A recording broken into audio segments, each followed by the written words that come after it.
रामू, साहब कब आए? थोड़ी देर हुई। मेरे बारे में पूछा? पूछा, मैंने कहा सहेली के घर गई। अरे एक बात तो बताओ। ए बबलू, जब मैं घर पर नहीं होता हूँ तो और कौन कौन आता है? दूध वाला। और कौन आता है? पोस्टमैन आता है। और कौन आता है? बाजू वाला। और अंकल आते हैं, कैमरे वाले। वो क्या करते हैं यहाँ के? अंकल ने फोटो दिए थे ना, फिर मम्मी ने उन्हें बहुत सारे नोट दिए।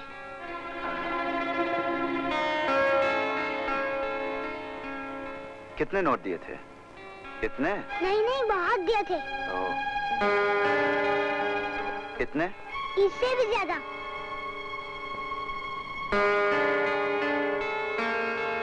कितने? नहीं बाबा, इतने ढेर सारे।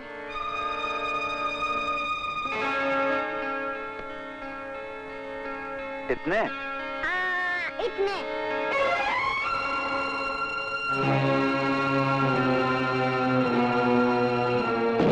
मम्मी ने उन्हें बहुत बार पैसे दिए थे ना? हाँ, देती रहती है।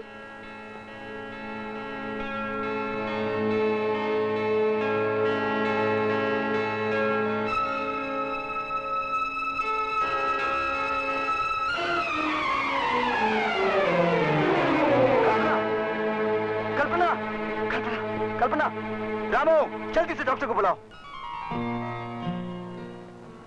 नर्स, मेरे पति कहाँ हैं? वो कमरे के बाहर बैठे हैं, आप घबराइए नहीं। प्लीज उन्हें बुला दीजिए, मुझे उनसे कुछ जरूरी बातें करनी है। अरे आप आराम कीजिए, आपको आराम की जरूरत है। मेरे पास वक्त बहुत कम है। अरे प्लीज मत बुला। अच्छा मैं बुला देती हूँ। ए भगवान, मैं उन्हें सब कुछ बताकर माफी मांगना चाहती हूँ।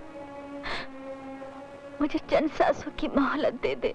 आपकी बीवी की हालत बहुत बिगड़ गई है, आप उनके पास जाइए, मैं अभी डॉक्टर साहब को बुलाती हूँ। क्या हुआ कल्पना? अब कैसी हो तुम? यहाँ आइए, मेरे पास बैठिए। मैंने आपको धोखा दिया है। तुम्हें आराम की जरूरत है, बोलो मत। मुझे बोलने से मत रोकिए। अगर अब भी मैंने अपनी भूल स्वीकार नहीं की तो फिर शायद कभी नहीं कर पाऊंगी। ये तुम कैसी बातें कर रही हो कल्पना? मैं जानती हूँ, जब मैं सच बता दूंगी तो आपके दिल में मेरे लिए थोड़ी सी भी जगह नहीं रहेगी। आप मुझसे नफरत करने लगेंगे। लेकिन अब मुझे उसकी कोई परवाह नहीं। मेरे बाद बबलू के पिता भी आप हैं और माँ भी। बबलू का ख्याल रखना। तुम्हें ये सब कुछ कहने की जरूरत नहीं। तुम्हें कुछ नहीं हुआ, तुम बिल्कुल ठीक हो जाओगी। मरने से पहले मैं अपना पाप स्वीकार करना चाहती हूँ, जिसे छुपाकर मैंने आपकी जिंदगी में दुख भर दिए थे। शादी से पहले मैं गुमराह हो गई थी, यही ना? मुझे सब मालूम है कल्पना। हाँ। जब मैं पहली बार तुम्हें देखने आया था तब मैंने तुम्हारी और दीदी की सारी बातें सुन ली थी।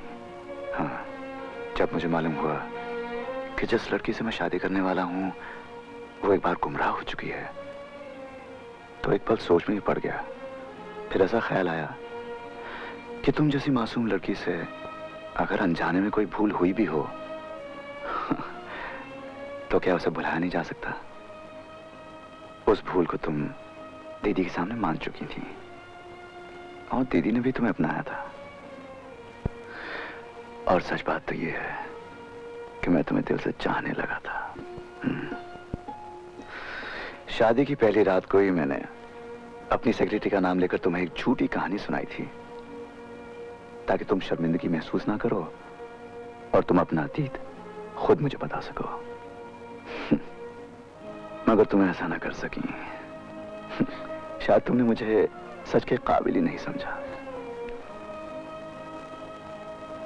अगर उस वक्त मैं तुमसे यह कहता कि मुझे तुम्हारे बारे में सब कुछ मालूम है तो जिंदगी भर के लिए मेरे और तुम्हारे बीच एक लकीर खिंच जाती।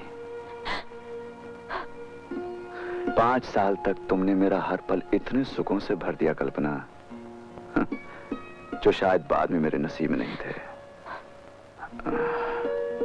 अचानक तुम मुरझाने लगी। एक दिन पता चला कि तुम किसी से डरती हो, किसी को पैसे देती हो। उसी का पता लगाने के लिए मैंने बबलू से पूछताछ की। कल्पना, इतनी सी भूल जो हुए परसों बीत गए, उसकी सजा तुम मुझे आज देना चाहती हो। मुझे इस दुनिया में अकेला छोड़ कर जाना चाहती हो।